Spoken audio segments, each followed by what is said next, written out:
Assalamualaikum warahmatullahi wabarakatuh. Halo, apa kabar Bapak Ibu calon guru penggerak? Perkenalkan, saya Nona Mu'anifah, guru SMP Negeri 2 Susukan. Izinkan saya memaparkan hasil aksi nyata saya modul 1.4 Budaya Positif. Perkenalkan, beliau berdua adalah fasilitator Bapak Muhammad Jazari dan pengajar praktik Bapak Joko Ginanto. Berikut ini merupakan rancangan tindakan untuk aksi nyata saya. Yang pertama adalah latar belakang. Murid tidak suka peraturan karena selama ini jika mereka melakukan pelanggaran, maka akan mendapatkan hukuman dan cenderung akan mempermalukan dirinya. Selanjutnya, tujuan aksi nyata. Yang pertama, menciptakan murid yang merdeka dan disiplin diri yang kuat. Kedua, menumbuhkan budaya positif di sekolah dengan meyakini nilai-nilai kebajikan universal. Tolak ukur keberhasilan aksi nyata saya adalah 1. Terbentuknya keyakinan kelas melalui kegiatan kesepakatan kelas yang dilakukan wali kelas dan siswa. 2. Siswa mampu menerapkan dan menjalankan keyakinan kelas yang telah dibuat.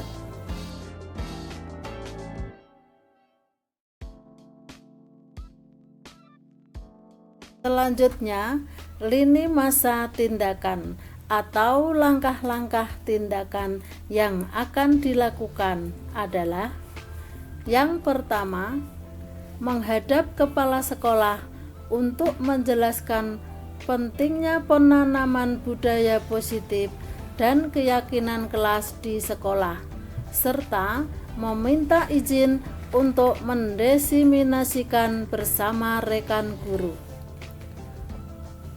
2. Mengumpulkan rekan guru untuk melakukan desiminasi pemahaman materi budaya positif, keyakinan kelas, dan segitiga restitusi. 3. Berkoordinasi dan berkolaborasi dengan wali kelas untuk membuat keyakinan kelas. Yang keempat, memantau, merefleksi, dan mengevaluasi keyakinan kelas yang telah dibuat.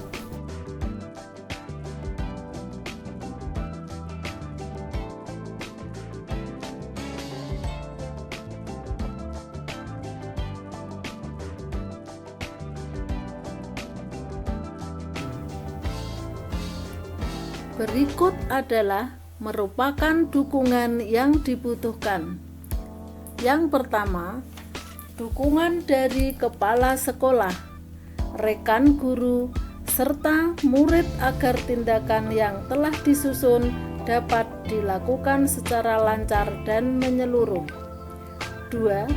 Sarana dan prasarana untuk menumbuhkan budaya positif di sekolah. 3. Orang tua di dalam melakukan budaya positif di rumah.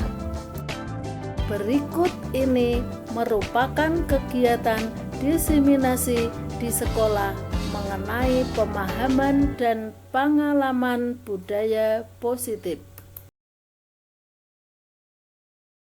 Damn, I need a friend like me. Wish I knew the secret recipe of how to make a person that I need. Step 1, 2, 3. First I have a cup of honesty, a quarter cup of courage, add a tablespoon of all the things I couldn't find. I need a friend like me. Damn, I really need a friend like me. Belajar Pancasila yang berdedikasi tinggi dan berakhlak mulia, kami buka dengan membaca bismillah. Bismillahirrahmanirrahim.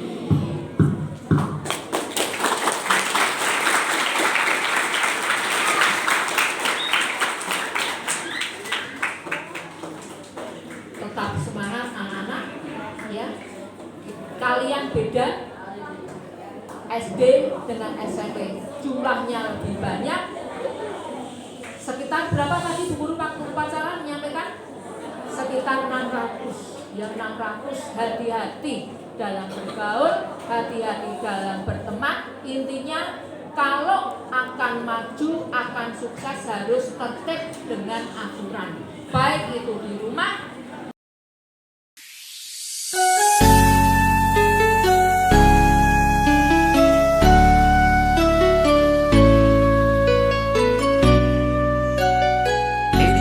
Gentlemen, performance by Digitani Remix.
Assalamualaikum warahmatullahi wabarakatuh. Bersama kami channel Bagus dan lupa subscribe di bawah ini dan tombol lonceng. Terima kasih. Ini channel terhit terpopuler tekan tombol lonceng di bawah ini. Kita berada di Pondok Pesantren Darul Sofa di Krasak Sari.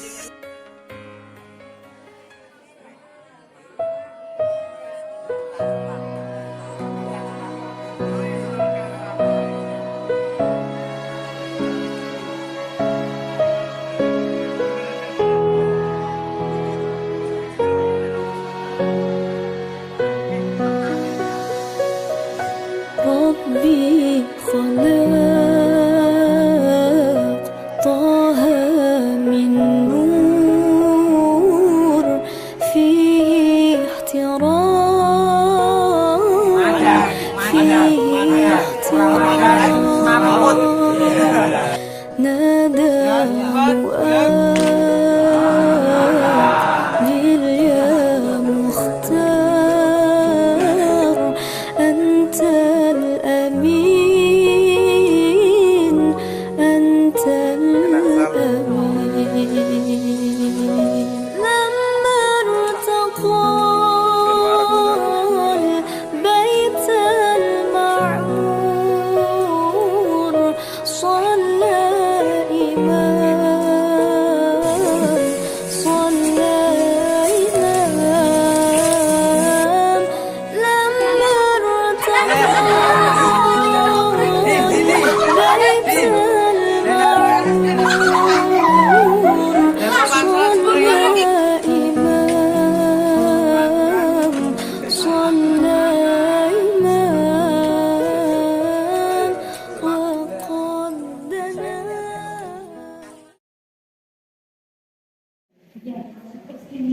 Assalamualaikum warahmatullahi wabarakatuh. Waalaikumsalam warahmatullahi wabarakatuh. Bapak Ibu yang saya hormati, marilah pertama kita panjatkan puja dan puji syukur kita kehadirat Allah Subhanahu wa taala yang mana pada siang hari ini kita semua bisa berkumpul di ruang lab IPA dengan acara pemaparan aksi nyata saya pada modul 1.4 tentang budaya positif. Yang kedua, salawat dan salam selalu kita aturkan kepada junjungan kita Nabi Muhammad SAW yang selalu kita nantikan syafaatnya di hari-hari kehidupan kita dan nantinya sampai di yaumul qiyamah. Amin. Bapak Ibu yang saya hormati, mohon maaf saya mengganggu waktu penjelasan semuanya yang sebenarnya untuk istirahat dalam rangka tadi melaksanakan tugas mengajar. Pada siang hari ini saya minta waktu pada penjelasan semuanya untuk menghadiri atau mengikuti diseminasi saya pada siang hari ini. Untuk lebih menyingkat waktu, Bapak Ibu akan saya lanjutkan. Ini diseminasi aksi nyata di modul 1.4 itu memang pelaksanaannya harus nyata karena ini nanti kami langsung membuatnya di LMS dan nanti ini yang terpenting di PGB di modul 1 karena modul 1.4 itu adalah akhir dari modul 1. Jadi ada satu kegiatan aksi nyata yang harus kita kerjakan. Dan ini minta kiranya untuk lanjutannya itu masuk ke modul 2. Dan nanti jam 3 mengangkat saya ada kegiatan pukul sampai jam 6. Sudah dilakukan ya di rumah ya di sini karena kalau di sini nanti saya lihat kalau di rumah kan di samping apa bisa untuk kegiatan ini itu menurut saya itu sangat bermanfaat sekali bagi kita, khususnya pada Bapak Ibu guru dalam rangka menangani putra-putri kita yang mendidik, membimbing dan mengarahkannya. Karena pada destinasi kali ini saya memberikan tentang materi budaya positif di sekolah. Langsung saja yang saya buka untuk materi saya. Judulnya di sini adalah aksi nyata modul 1.4 budaya positif. Judulnya menebarkan pemahaman dan penerapan pengalaman budaya positif khususnya di sekolahan. Di sini konsep inti budaya positif itu yang pertama adalah paradigma perubahan belajar. Yang kedua motivasi perilaku manusia. Yang ketiga disiplin positif. Yang keempat posisi kontrol guru. Yang kelima nilai-nilai kebajikan. Yang keenam keyakinan kelas. Yang ketujuh kebutuhan dasar manusia, dan yang terakhir adalah segitiga restitusi. Ini inti dari modul 1. Marilah kita bahas bersama tentang konsep inti budaya positif itu, khususnya nanti kita terapkan di sekolah kita. Yang pertama tentang paradigma baru, tentang pembelajaran dengan paradigma baru itu merupakan pembelajaran yang dirancang berdasarkan prinsip pembelajaran berdiferensiasi, sehingga para peserta didik itu belajar sesuai kebutuhannya berdasarkan tahap perkembangan sesuai teori psikologi modern untuk mewujudkan profil pelajar Pancasila. Dari situ ada gambarnya. Kalau profil pelajar Pancasila kita sudah melakukan semuanya, karena kita juga sudah melakukan di pembelajaran kelas 7 dan kelas 8. Selanjutnya tentang miskonsepsi tentang teori kontrol. Di sini tentang teori kontrol itu yang dulunya itu kita berpikiran ilusi guru tentang mengontrol murid itu seperti apa. Terus ilusi bahwa kritik dan membuat rasa bersalah itu mampu menguatkan karakter. Yang selanjutnya ilusi bahwa semua penguatan positif, efektif dan bermanfaat, dan ilusi bahwa orang dewasa itu berhak untuk memaksa. Itu adalah miskonsepsi tentang teori kontrol yang terdahulu.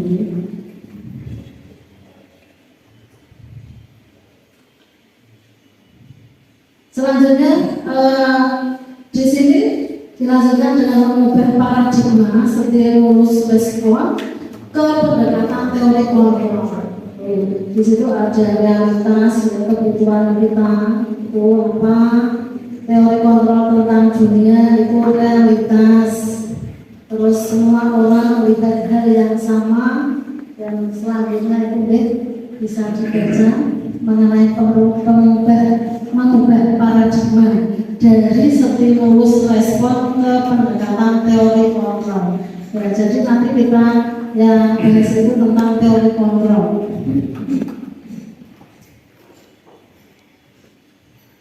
Kita lanjut yang selanjutnya yaitu tentang disiplin positif dulu. Disiplin positif itu berasal dari kata disiplina,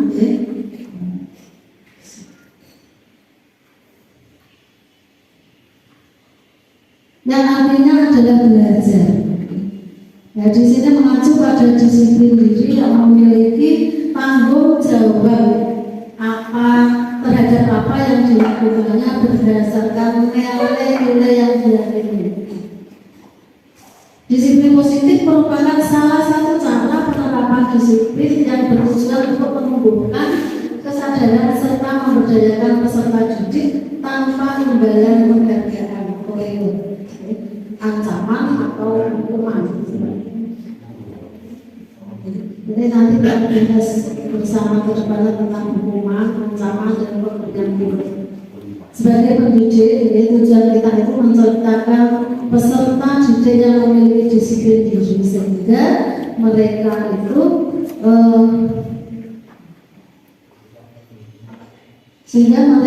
memiliki berperilaku mengacu pada budaya positif. Kita lanjut ke nilai-nilai kebajikan. Apa itu nilai-nilai kebajikan? Yaitu adalah nilai yang disepakati bersama, lepas dari suku, bangsa, agama, bahasa maupun latar belakangnya. Itu nilai kebajikan.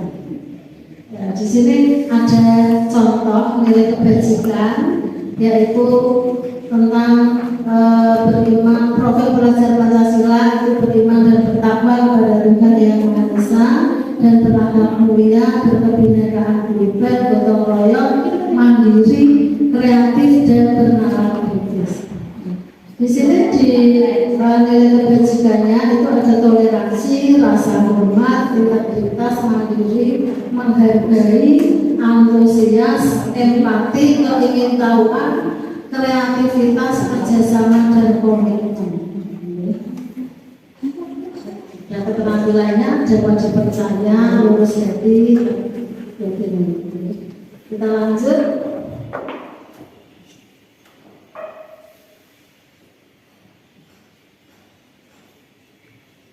Nah, selanjutnya tentang kebutuhan dasar manusia. Apa itu tentang kebutuhan dasar manusia? Yaitu kebutuhan dasar segala sesuatu yang kita lakukan untuk mendapatkan apa yang kita inginkan. Seluruh tindakan yang kita lakukan itu memiliki tujuan tertentu dan semua usaha terbaik yang kita lakukan adalah dalam rangka agar kebutuhan dasar kita terpenuhi dengan baik. Kebutuhan dasar manusia nanti ada 3 macam atau 4 dari kebutuhan dasar manusia.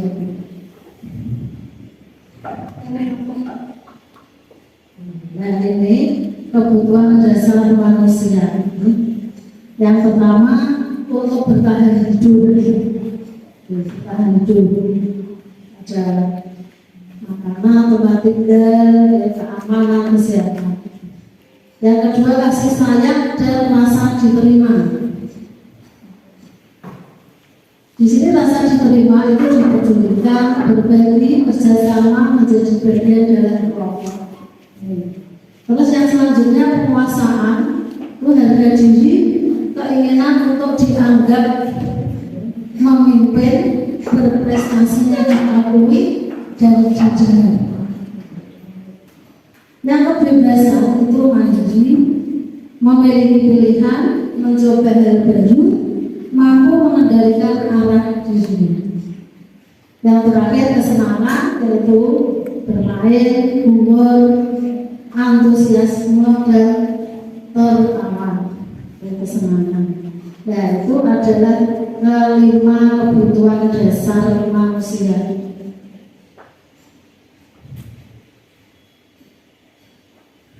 Nah, sekarang kita masuk ke motivasi perilaku manusia.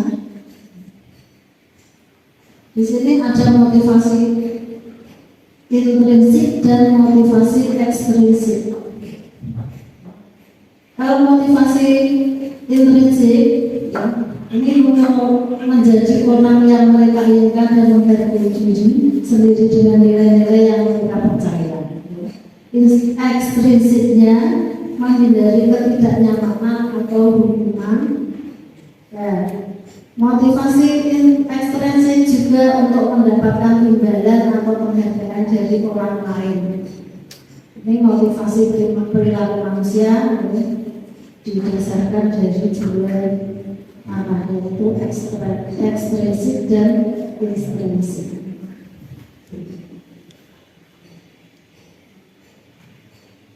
Untuk selanjutnya yaitu tentang hukuman, konsekuensi dan restitusi.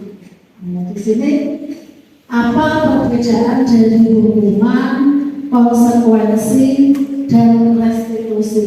Ini kita sebagai seorang pendidik harus tahu itu apa hukuman, terus konsekuensi perbedaannya kita harus tahu.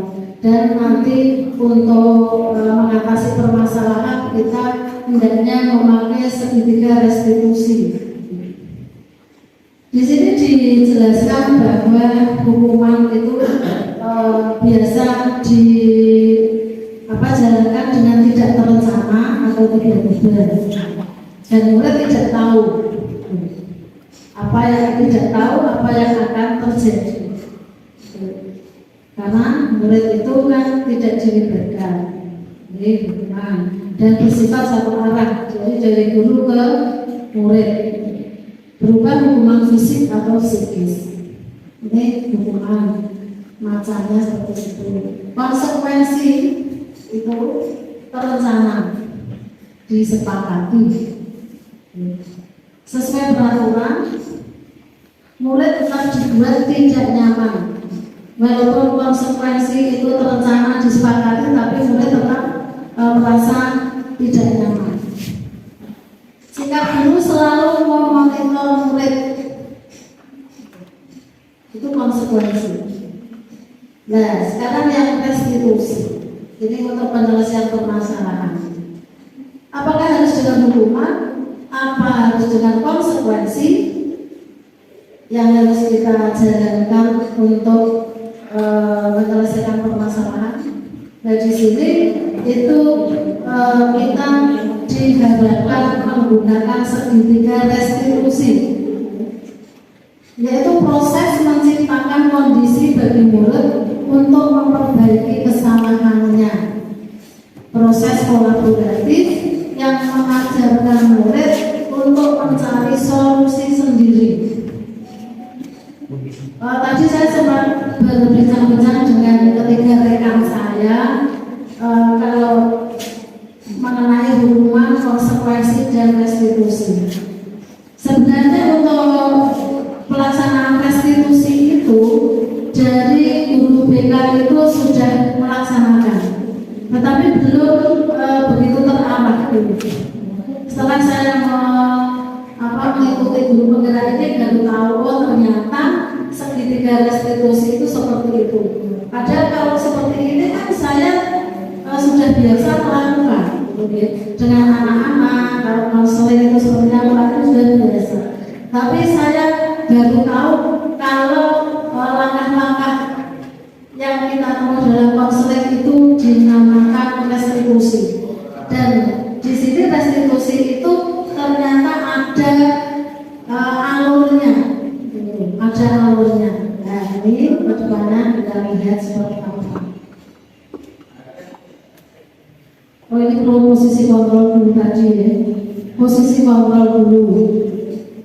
Untuk restitusinya nanti setelah ini kita posisi kontrol dulu yang tadi sudah kita bahas bersama, yaitu tentang yang pertama penghukum, pembuat merasa bersalah sebagai teman, sebagai pemantau, dan sebagai manajer. Ini 5 posisi kontrol dulu itu adalah posisi di mana kita itu berada, di mana kita itu berada dalam mengkondisikan anak.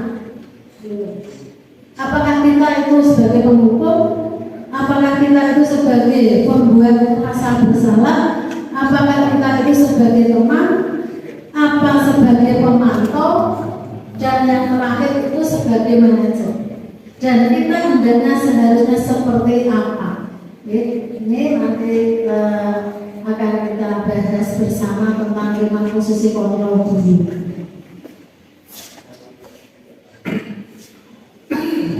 Dulu kita buat contohnya dulu ya, yang sering kita lakukan, yang sering kita hadapi itu tentang contohnya kasus siswa memakai atribut lengkap tidak lengkap saat upacara bendera. Yang dinamakan hukuman ya, kalau kamu merasa bersalah kamu harus ini. Nah, ini contohnya hormat pada bendera 1 jam, itu hukuman. Ya. Nah, kalau membuat merasa bersalah, biar anak itu merasakan bersalah, ada kalimat contohnya seperti ini. Berapa kali ibu harus memberitahukan kamu selalu saja mengecewakan ibu. Dan ini kalimat ini adalah kalimat membuat merasa bersalah. Mungkin karena bapak ibu itu sudah melakukan, tapi kita tidak tahu ini sebenarnya apa kalimat-kalimat seperti ini. Kita lanjutkan tentang 5 posisi kontrol yang lain, yaitu sebagai teman dan pemantau. Nah, sebagai teman contohnya seperti ini. Ini kasusnya sama. Kalau sebagai teman itu, ayo dong ikuti aturan sekolah. Dengan kita melakukan dengan gestur tubuh yang dekat dengan anak, merasa merangkul anak sebagai teman. Jadi anak tidak merasa dimarahi. Sebagai pemantau itu, kamu sudah melanggar peraturan sekolah. Kamu tahu konsekuensinya. Jadi kita sebagai pemantau itu kita bisa menunjukkan anak itu melakukan kesalahan dengan dasar melanggar apa. Ini sebagai pemantau. Kita lanjutkan nih Bapak Ibu tentang contoh 5 posisi kontrol dulu. Yang seharusnya kita harus tahu ini yang terpenting, yang terakhir itu sebagai manajer itu seperti apa. Contohnya itu dari kasus siswa tidak memakai atribut dalam upacara. Kita sebagai guru yang melakukan ya, sebagai manajer itu kalimat yang seharusnya kita keluarkan itu seperti itu. Apakah kamu tahu kesalahanmu? Kira-kira bagaimana kamu memperbaiki kesalahan itu? Ini adalah suatu kalimat yang bisa membuka tentang kesalahan seorang murid, dan diharapkan nantinya murid itu bisa memperbaiki kesalahannya. Itu kita harus memposisikan diri kita sebagai manajer. Ibaratkan manajer itu memerintah, memerintah anak buahnya enggak. Di sini adalah kita itu mengarahkan, membimbing murid itu untuk menyelesaikan permasalahannya. Kita membimbing sebagai manajer.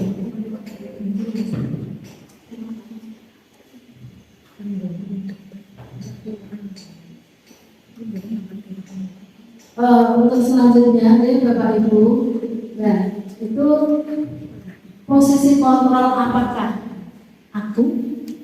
Kita bisa menilai diri kita sendiri. Kalau kita sering memberikan statement kepada murid-murid seperti itu, saya kecewa sekali dengan kamu. Ini masuk di posisi kontrol yang mana kita? Apakah itu hukuman? Apakah itu membuat rasa bersalah? Oke, betul, membuat rasa bersalah. Saya kecewa sekali dengan kamu.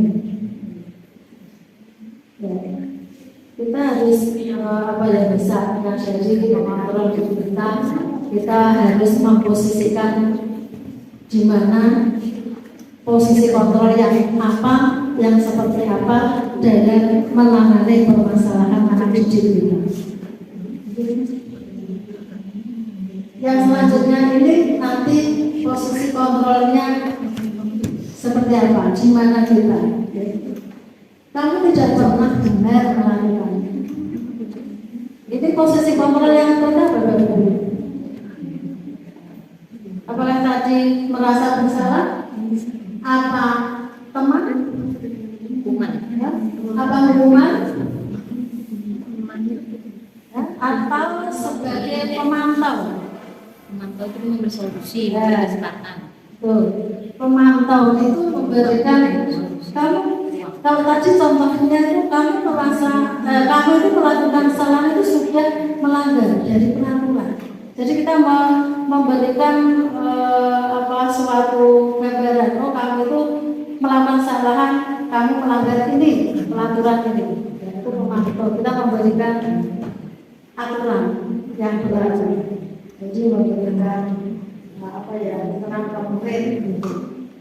Kalau ini seperti apa? Kamu tidak pernah benar melakukannya? Hukuman. Hukuman. Oke, posisi kontrol apa itu? Tapi saya mencantumkan itu. Ya, kamu tidak pernah melakukannya. Oke. Kamu sudah melanggar peraturan sekolah, itu pemantau. Ya. Kalau hukuman tadi, ya berdiri. Ini masuk ke hukuman ya, Bapak Ibu ya. Tidak jelas ukurannya. Karena tidak ya betul. Lanjut. Yang ini kita bisa menilai diri kita dengan kalimat yang seperti itu masuk pada posisi kontrol yang apa? Pemantau.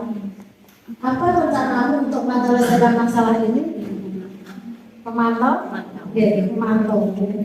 Nah, ini masuk pemantau. Jadi kita bisa membuat kalimat, suatu kalimat atau kata-kata terhadap untuk penyelesaian suatu permasalahan yang dihadapi oleh. Lanjut Mas.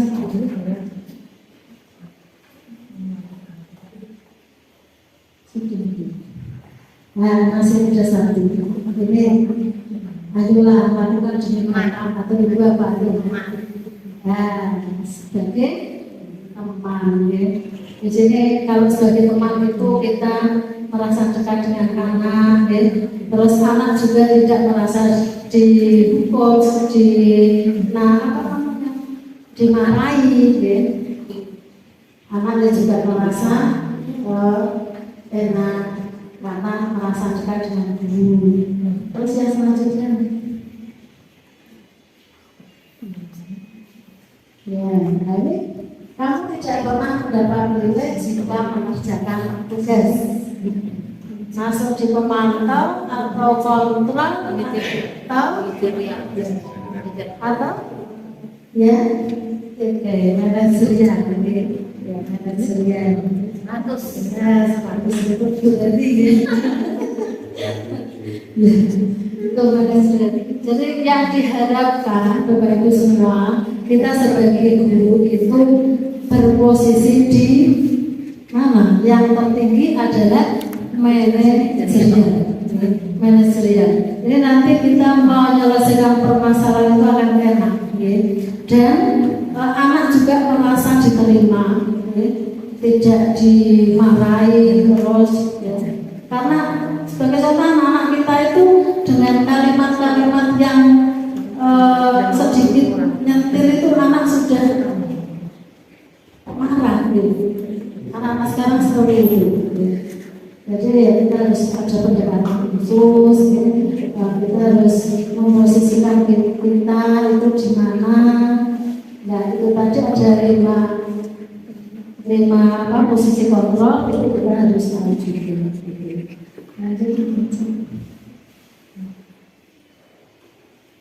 Nah sekarang keyakinan kelas, apa itu keyakinan kelas? Kesepakatan kelas itu bukan. Ya, ini nanti kita bahas ya. Untuk keyakinan kelas, itu memang sekarang itu namanya keyakinan kelas. Apa perbedaan keyakinan kelas dengan peraturan? Apa perbedaan keyakinan kelas dengan kesepakatan kelas? Itu nanti berbeda. Ya. Keyakinan kelas itu kenapa kok bukan peraturan kelas? Mungkin ada yang bisa memberikan penjelasannya. Kalau yakin itu sadar, ya, bahwa kita harus melakukan hal tersebut. Kalau kesepakatan dari pembicaraan dua arah antara teman-teman dan guru. Kalau peraturan dari satu orang, guru biasanya. Ini ya betul seperti itu. Nanti kita perjelas lagi. Untuk peraturan ini ada perbedaannya. Peraturan itu kan dibuat itu setelah sudah dari dulu, ya. Jadi peraturan itu tiap tahun mungkin setahun kali ganti, ya. Peraturan kelas itu atau peraturan sekolah. Nah, kalau kesepakatan kelas ini kan yang membuat siapa? Siswa dan guru. Oke, untuk dilakukan bersama. Kalau keyakinan itu adalah, ini istilah baru, saya juga baru dengar ini. Keyakinan kelas itu adalah ya semacam kesepakatan kelas, ya, yang dilakukan di kelas kita, dan itu dibuat pada hari itu juga. Jadi perbedaannya ada di situ. Kalau peraturan itu sudah ada tertulis, anak tidak boleh ini, anak harus ini. Nah, kalimatnya seperti itu peraturan itu. Tidak boleh datang terlambat, tidak boleh makan di kelas, tidak boleh apa. Jadi dari kalimatnya itu sudah menunjukkan itu peraturan. Itu sudah ditulis sejak dulu. Kalau keyakinan kelas itu dibuat pada saat ini. Sebagai contoh ini nanti, ini tadi, ini contohnya kelas.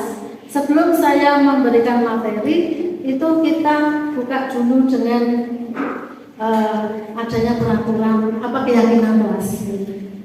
Saya sudah masuk di kelas kemarin itu saya begitu masuk sudah ada kesepakatan kelas, hampir keyakinan kelas. Ini bagus, kelasnya saya boleh ini dan kelasnya Mbak Nurul ya dulu itu. Saya tanya, ini bukunya siapa? Oh iya, jadi sudah merujuk ke sini, tetapi harus diperbaiki dengan keyakinan kelas. Keyakinan kelas itu dibuat dengan kalimat atau kata-kata yang sekiranya itu membuat dengan kalimat positif, dan disepakati oleh semua kelas. Yang membuat adalah anak-anak sendiri. Oh Bu, tidak boleh makan di kelas, tidak boleh minum. Ini jatah.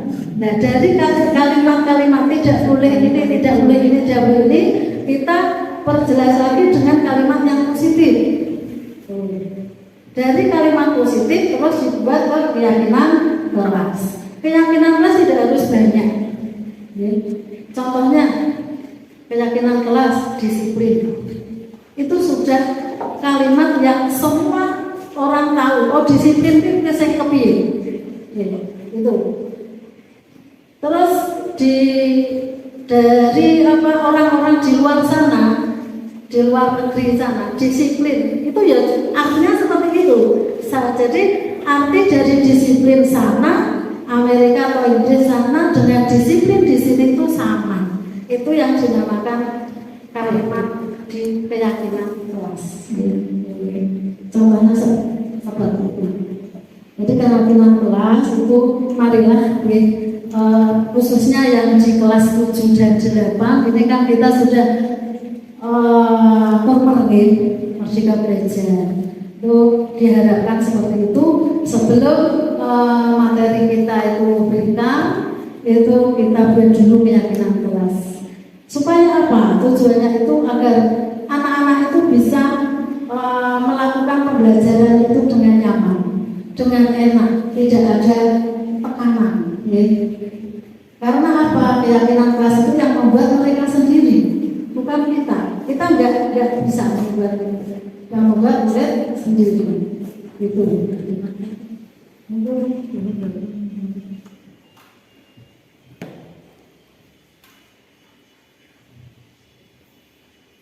Nah, sini contohnya pembentukan keyakinan kelas seperti itu, ya.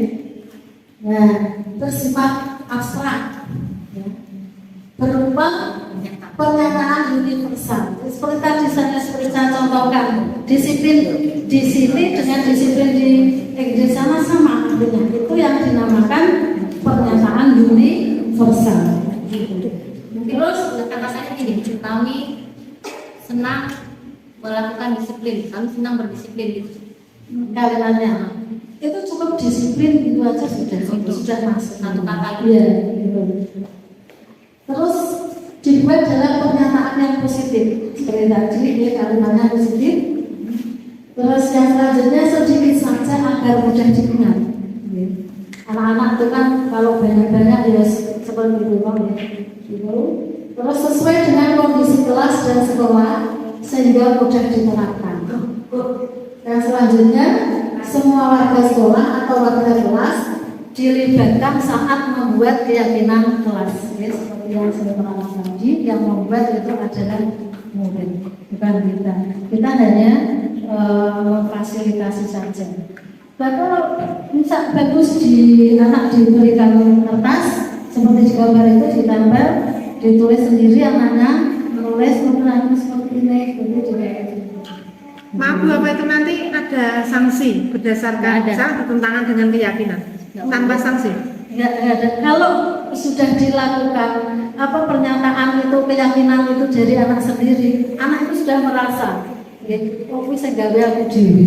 Gitu. Kalau anak melanggar, Nanti jatuhnya pemantau itu ya Bu? Ya, nanti jatuhnya dari tadi kita melakukan 5 posisi kontrol tadi. Kalau anak melanggar, oke, kita melaksanakannya dengan 5 posisi kontrol tadi. Dan kita dihadapkan dan memang harus sebagai guru itu 5 posisi kontrol kita itu sebagai yang teratas tadi, yaitu manajerial. Nah, segitiga restitusi itu adalah suatu proses dialog yang dimana dijalankan oleh guru agar dapat menghasilkan murid yang mandiri dan bertanggung jawab. Segitiga restitusi itu yang pertama adalah itu menstabilkan identitas. Ya. Yang kedua validasi tindakan yang salah dan yang ketiga adalah menanyakan keyakinan. Seperti yang sudah saya terangkan tadi, untuk segitiga restitusi itu saya merasa ini sudah saya jalankan dari dulu untuk konseling itu, tetapi saya belum tahu. Oh ini saya sebenarnya menstabilkan identitas kolom ini, menanyakan keyakinan kolom ini, terus validasi tindakan yang salah itu seperti ini. Saya baru tahu ini. Saya ya hanya itu mengalir saja gitu.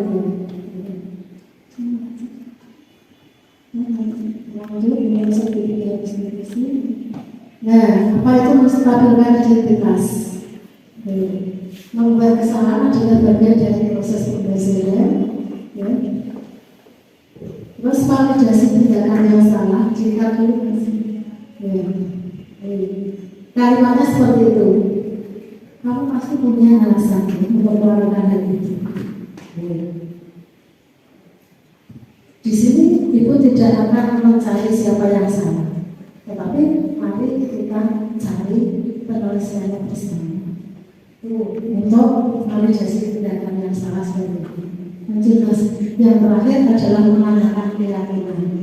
Dari ketiga macam tadi segitiga restitusi itu yang terakhir adalah menanyakan keyakinan. Setelah kita menstabilkan identitas, kenapa kok kamu berlaku seperti itu?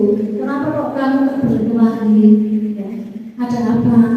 Apa penyebabnya? Terus yang selanjutnya adalah tadi validasi tindakan yang salah. Ya, saya tidak menyalahkan kamu untuk melakukan hal itu karena guru juga sering melakukan kesalahan dan sebagainya. Itu validasi tindakan yang salah. Setelah itu sudah kita langsung terakhir adalah menanyakan keyakinan. Kalau kamu itu melakukan seperti itu, kira-kira ya keyakinan apa yang sudah kamu lakukan? Oh iya Bu, saya sudah melakukan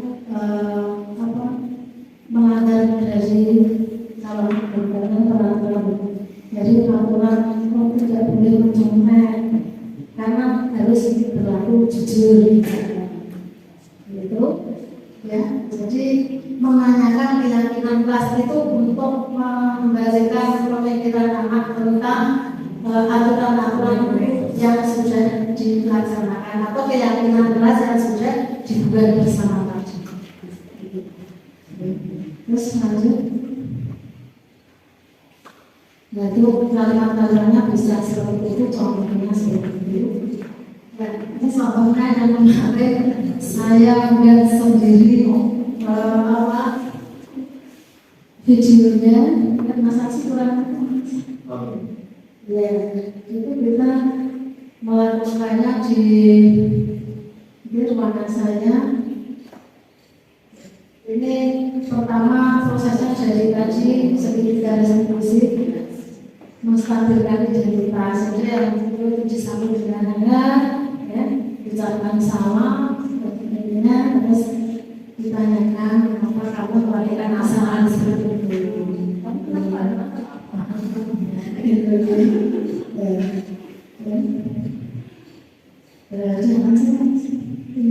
Jangan aja jangan sih. Bukan saya buat kamu apa?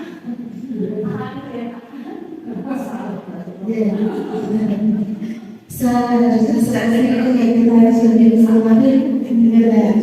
untuk dalam penerapan program disiplin positif yaitu budaya positif ini, hendaknya guru memiliki standar kepribadian profesional dan sosial yang baik, di mana guru mampu merefleksi dirinya dalam posisi kontrol pada saat ini. Gitu.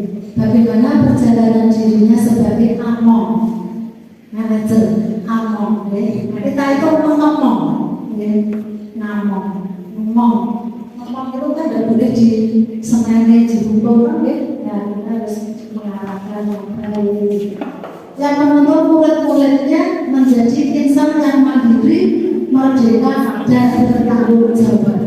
Ini ya tujuan dari akhir standar kerja nasional seperti itu, dan kita sudah mulai di sini menjalankan yaitu tentang kurikulum merdeka. Sebabnya apa yang menjadi tuntunannya, terutama dasarnya adalah profil pelajar Pancasila. Itu tujuan utama kita untuk murid-murid kita. Kalau seperti kemarin sudah saya terangkan pada pendampingan kemarin, yaitu kita berdasarkan pada filosofi leadership yang terbangun. Demikian Bapak Ibu yang saya hormati, pemaparan saya mengenai aksi nyata dari tugas saya di modul 1 ini adalah akhir dari modul 1. Terima kasih atas kerjasamanya, atas waktunya, keikhlasan dari penjenengan semuanya. Semoga menjadi amal kebaikan penjenengan dan diterima Allah. Untuk itu saya juga mohon doanya untuk bisa ke depannya itu lebih lancar lagi, karena kita ini khususnya saya itu baru belajar, dan merasa saya sudah tua, pasti gagap-gagap, terutama dalam kemandirian globalnya, teknikanya saya masih kurang, dan saya mengharapkan kepada penjajah semuanya untuk ikut berkontribusi di guru penggerak. Ini pasti ada waktu mungkin untuk daftar, itu biar semuanya bisa merasakan enak Bapak Ibu. Kita bisa mendapatkan ilmu yang banyak yang sebelumnya kita belum tahu. Kita harus di sini harus tahu dan nanti bisa merefleksikannya kita menjalankan dalam pembelajaran terhadap materi kita. Untuk itu terima kasih sekali lagi, penjelasan sudah meluangkan waktunya untuk saya. Saya matur lagi. Sekarang saya akhiri. Wassalamualaikum warahmatullahi wabarakatuh.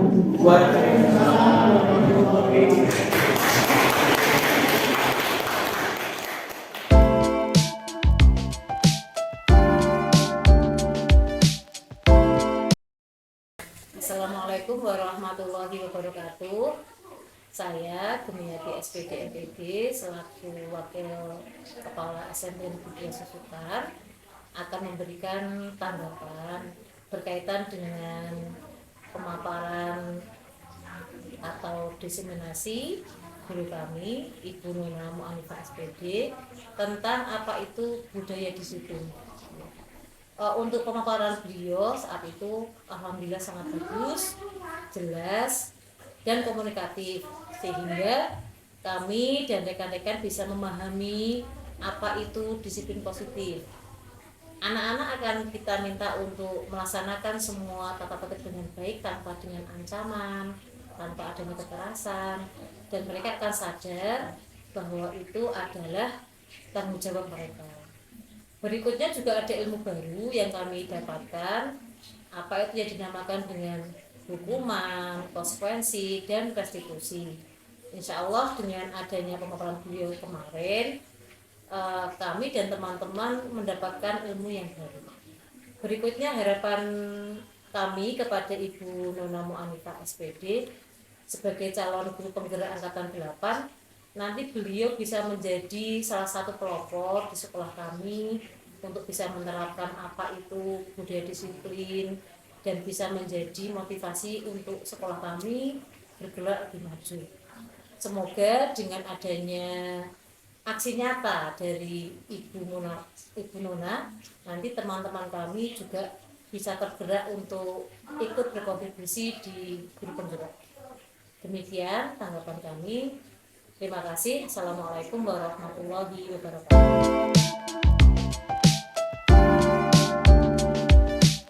Assalamualaikum warahmatullahi wabarakatuh. Saya mau menanggapi hasil diseminasi guru penggerak dari Bu Nona.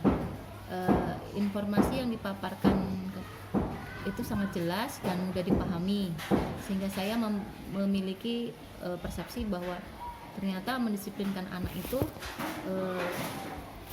harus memiliki kontrol yang baik agar anak-anak memiliki rasa kemandirian dan tanggung jawabnya terhadap aturan-aturan. Jadi dia tidak melakukan dengan terpaksa. Ini sangat bermanfaat bagi kami semua dalam mengontrol keunikan siswa yang harus didisiplinkan. Terima kasih. Assalamualaikum warahmatullahi wabarakatuh.